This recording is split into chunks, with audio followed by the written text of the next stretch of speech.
Muito bem, vamos lá. Leandro Demore no Cortes do Inteligência Limitada, falando sobre o que a direita e o que a esquerda estão oferecendo pra você. Ih, bora ver.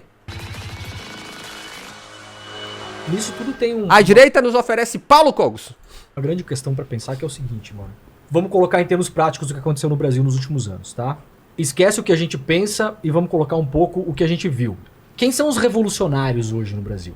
É a extrema-direita. Ih, como é? É muito forte que eu vou falar e as pessoas de esquerda... Vamos lá. Quem é que defendia nos anos 60, por exemplo, e depois a gente pode definir por que uma coisa é legítima e outra não. São coisas diferentes. Tá. Quem é que definia nos anos 60 e 70 no Brasil, por exemplo, uma mudança de regime durante a ditadura militar e pegar em armas? Era a esquerda latino-americana. Muito bem. Quem é que defende hoje uma mudança de regime armada e o Bolsonaro falou 1000 vezes? Perfeito. É a extrema-direita. Extrema-direita. Presta atenção que é importante, pessoal. Tem que concordar com o palestrinha. Quem é que hoje é a grande força motora na política que fala contra o establishment? Ou como a gente está vendo o Milei agora na Argentina, contra a casta. Isso era um discurso da esquerda até os anos 80. Tem o Ian Neves também, né? Isso hoje é um discurso da direita. E a gente pode ir elencando vários motivos. Quem é que hoje, até os anos 60 ou 70, 80, você ia ter um jornal, você sabe disso, você ia ter o Pasquim. Que era o politicamente incorreto impresso. Total. Quem é que hoje é mais segurado ali no politicamente correto e quem que é que são os politicamente incorretos? A direita. É verdade. Extrema-direita.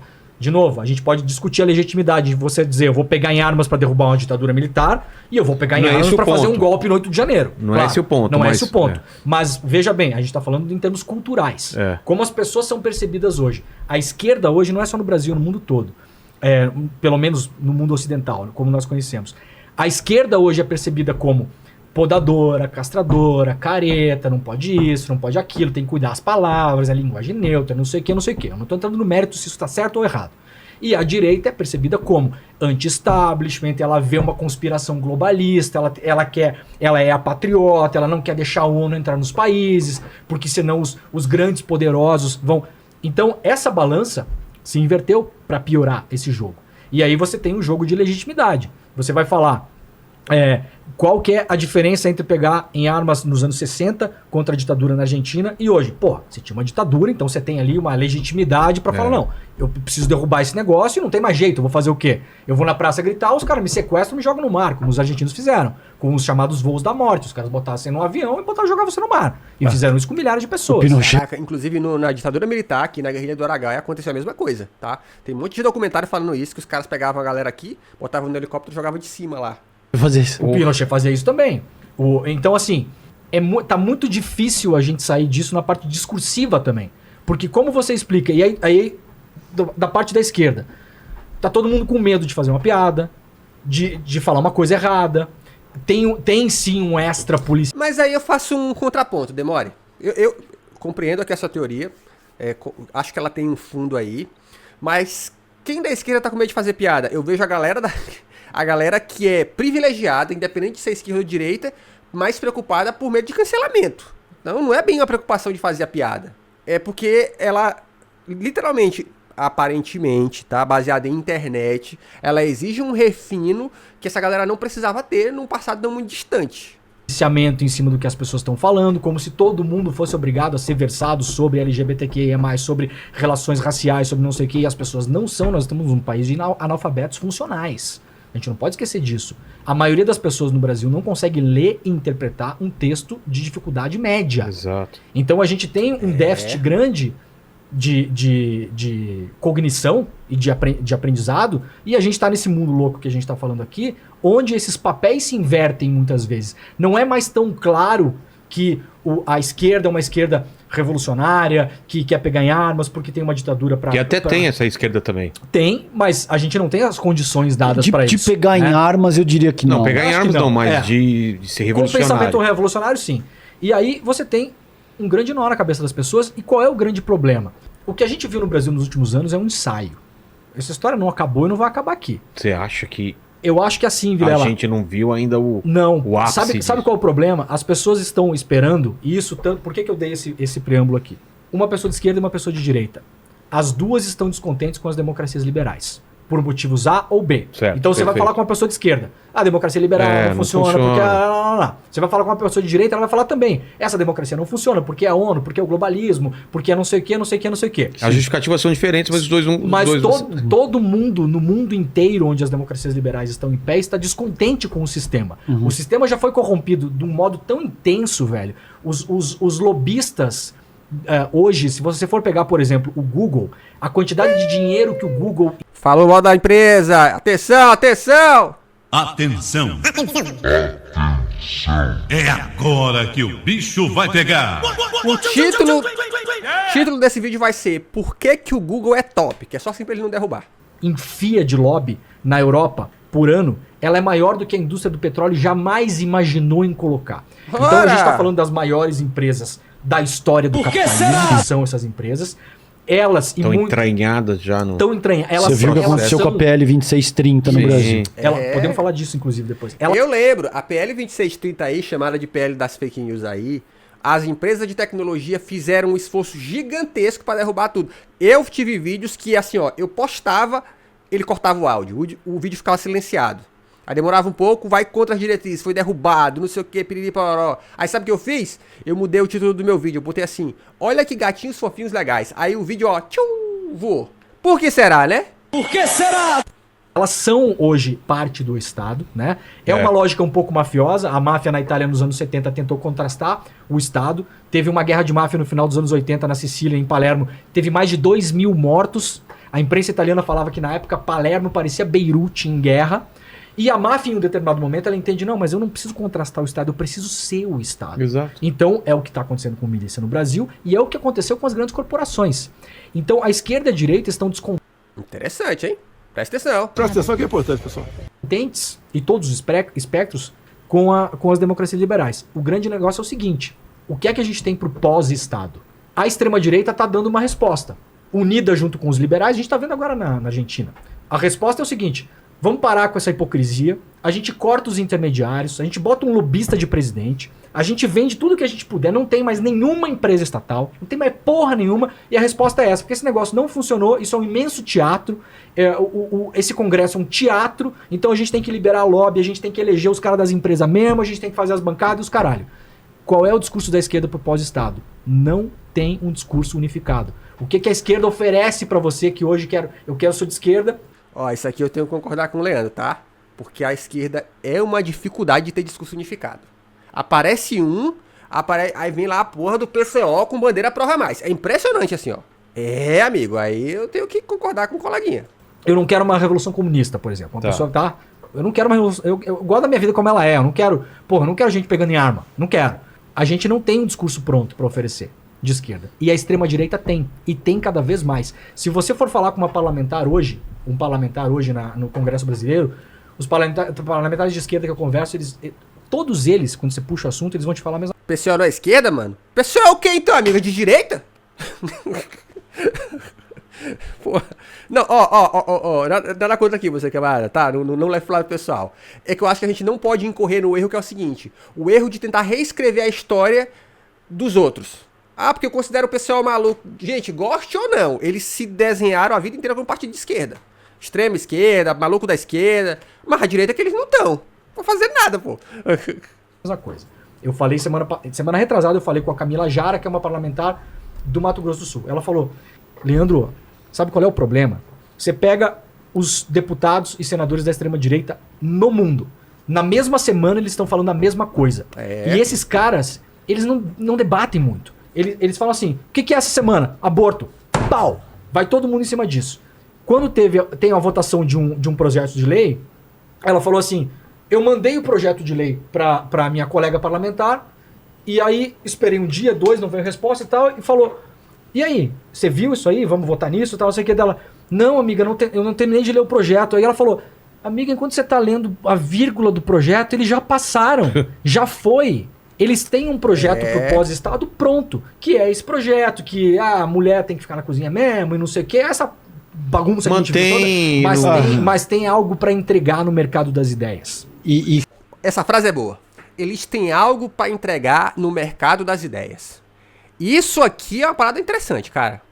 Eu também concordo. Eu acho que como esquerda, a gente precisa ter coisas simples para entregar no mercado das ideias. Ah, mas a vida não é simples. A gente sabe que ela não é.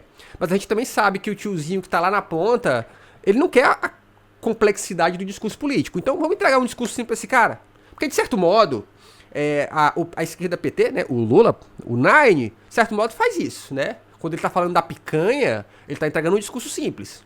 Eu acho que cabe à nossa geração mais nova, né, os millennials, e consequentemente todo o resto que vem aí depois da gente, começar a ter ideias no mercado das ideias que sejam fáceis de serem assimiladas.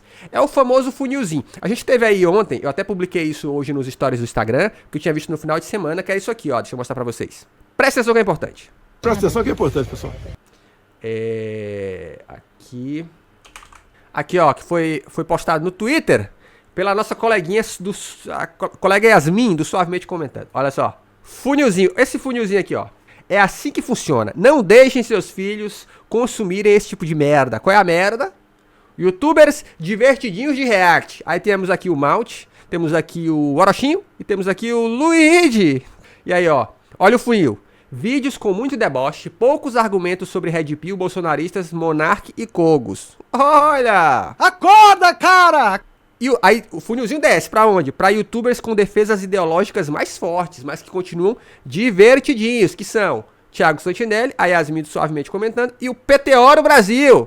E aí depois o funilzinho desce mais um pouco pra onde? Pra militância aberta em pautas de esquerda com muita relativização. Quem são esses caras? Gustavo Gaiofato, o Pikachu da esquerda, Ian Neves, o revolucionista, e a Soberana TV, do qual eu tive os passos. Se eu fosse me colocar aí no funil, eu diria que eu tô aqui em cima, aqui, ó, junto com o Luigi, com o Malte e com o Orochinho. Tô aqui pra zoar um pouquinho. Mas, isso aqui é mercado de ideias. Tá? O Pikachu Digimon, exatamente. Eu sou o digimista, lembrei, né? O esquerdista digimista. Isso é o mercado de ideias. A gente tem que ter isso cada vez mais consolidado. Ô esquerdista que tá assistindo esse react, presta atenção que é importante. Quando você fica debatendo o sexo dos anjos, esquerda tem que pedir por... E eu entendo que em algum ponto do funil alguém vai fazer isso. Quem são essas pessoas? Hoje, eu vejo aqui, Jones Emanuel, Piriri Pororó, sabe? Tio João talvez. Mas nós precisamos compreender que a parada ela exige de nós ideias frescas no mercado de ideias. A coisa tem que funcionar veloz. Não dá pra ficar sendo muito chato, não. Tá ligado? Simbora! E que são ideias que têm uma aderência. São ideias muito... Veja, tem várias coisas aí, muito boa fala. E várias coisas que eu quero comentar. Eles têm esse projeto porque esse projeto já está pronto. Esse projeto já está concebido por uma estrutura, uma racionalidade neoliberal. Quando a gente fala de neoliberalismo, a gente entende o neoliberalismo como um conjunto de práticas a serem adotadas na seara macroeconômica. Tudo isso que você viu a partir do Temer. Tá? Minimalismo estatal. Você lembra daquela campanha do Temer? Espalhou outdoor pelo Brasil todo? Não, como é que é? Não perca tempo. Uma coisa assim, né? Não perca tempo, não pense, trabalhe. Você lembra disso? Eu lembro dessa parada, né? Você tem uma máquina, vai trabalhar, né? Câmbio flutuante, reforma precarização, etc e tal. Só que... Era isso, ó, não fala em crise, trabalho, era isso. O neoliberalismo, para muito além disso, ele é uma racionalidade social. Ele é uma racionalidade que estabelece um governo dos seres humanos segundo um princípio universal da concorrência, vira lá. Como se concorrer estivesse na tua natureza. Exato, exato. Ó, gente, vocês não têm noção. Toda vez que eu posto alguma coisa do tipo, você pode ser meu aluno lá no Além do Óbvio, apenas R$20 por mês. Toda vez que eu falo que, vou gerar uns cortes aqui exclusivos pra galera que se tornar sub na Twitch ou nos membros do YouTube, sempre aparece algum no meu direct falando assim, capitalismo, né? E aí eu fico pensando, irmão, que loucura. Comércio não necessariamente é capitalismo, mas é isso. O principal trabalho que esses caras fizeram, projeto que esses caras fizeram é botar na cabeça das pessoas que qualquer negociação é capitalismo. E aí faz com que essa galera pense que isso é o natural, que olha, não, eu nasci e Deus disse, no primeiro dia, criarei céus e a terra. Aí no último dia, Deus falou assim, e agora vou criar o capitalismo. Eles acham que isso desceu do céu, pô. E não, né? Lembra que eu te disse que o cerne da abordagem direitista é entender o desenvolvimento humano a partir de uma perspectiva biologista? que te diz que existem seres humanos mais fracos ou mais fortes por natureza. Invariavelmente, por acaso, homens brancos heterossexuais são mais fortes, o resto é mais fraco e tem que se adaptar. Por que será, né? Pro bem do próprio funcionamento e pro bem dessas próprias pessoas. Muito bem. Essa estruturação rende narrativas fáceis. É fácil entender isso quando você tem todo um modelo de sociabilidade que por 300 anos, por exemplo, criminaliza determinados grupos, favorece alguns outros grupos em detrimento da maioria da população, não é a minoria.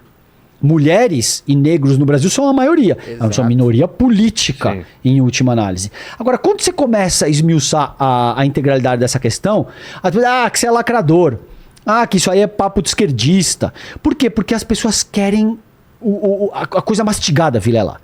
Você vai explicar pro cara que você quer entender o Capital, você tem que ler 3 tomos de 1.500 páginas cada uma. Puta, mano, mó trampo. Eu tenho um amigo meu que, por exemplo, fala, me conta sobre o seu primeiro livro. E eu falo, beleza, vou te contar. Aí eu começo a falar, pô, mas você tá se estendendo muito, mas o que você quer? Não, me conta em uma frase. Eu falo, fulano é um filho da puta. Entendeu, mano? É isso. Você quer que eu resuma 300? Exato. E ó, tem que ter mais gente resumindo. Pô, nós vamos aqui, ó, chat, nós somos resumistas do rolê. Nós vamos resumir tudo agora. Vamos resumir. As páginas numa frase, o cara é um filho da puta, tá bom pra você? Então, assim, tem aderência... É o que acontece nas redes sociais. Tem essa redução a um tweet. Cara, nenhum você assunto... Tem que entregar a conclusão pronta, né? Isso. E ótimo ponto. Já tem aquela, como chama? O field, né? O cara já fala, não, muita coisa pra ler. Mano, nenhum assunto em ciências sociais, em geopolítica, é, primeiro, simples. Eles são invariavelmente extremamente complexos, porque as relações humanas são extremamente complexas.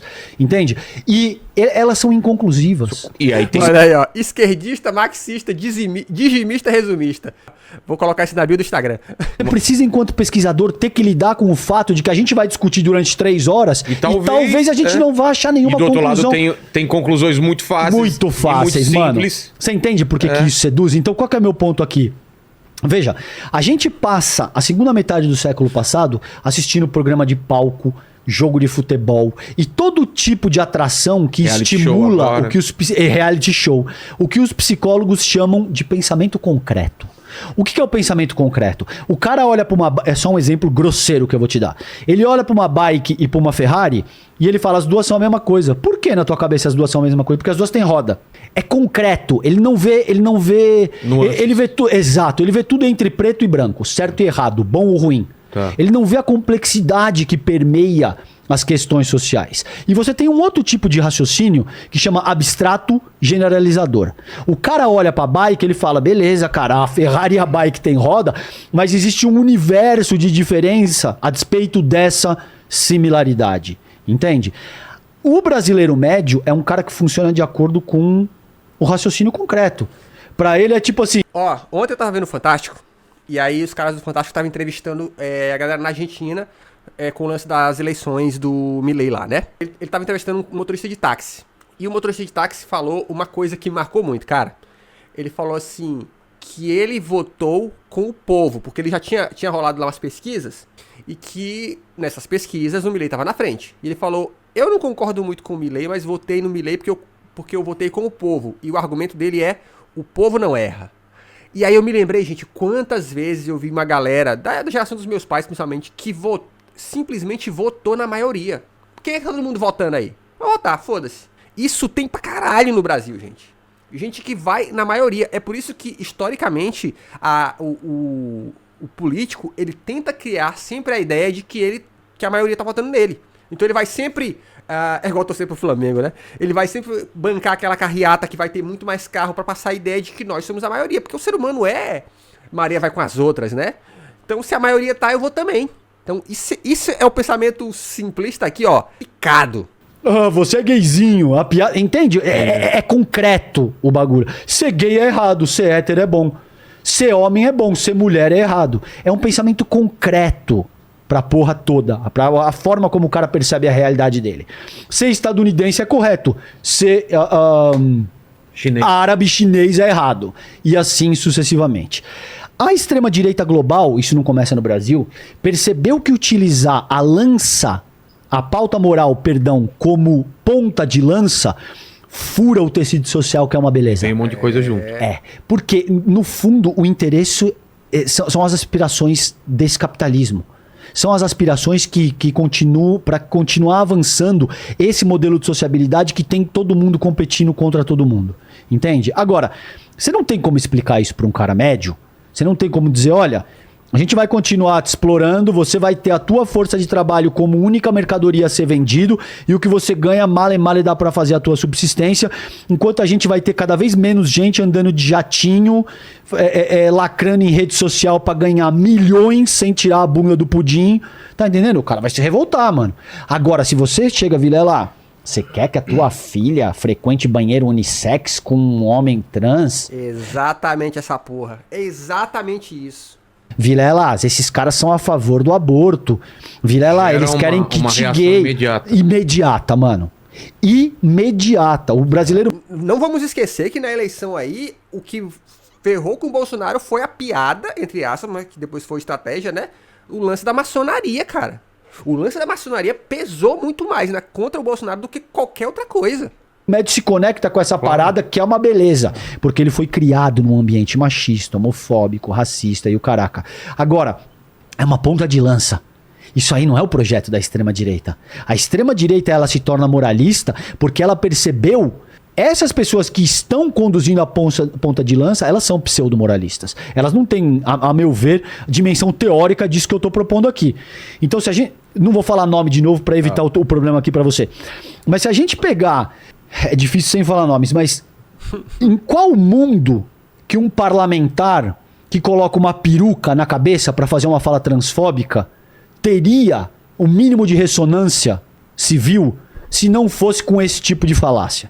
Se a gente não tivesse um país de gente que está totalmente doutrinada e convertida por uma ideologia pseudo-cristã e que acredita que a vida tem que acontecer invariavelmente com base na competição.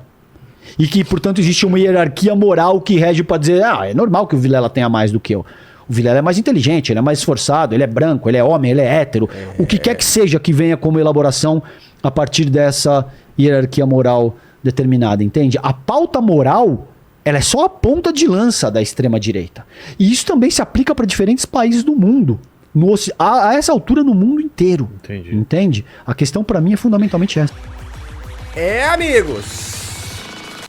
O bicho tá pegando. Se inscreve no canal, porque aqui tem vídeo todo dia.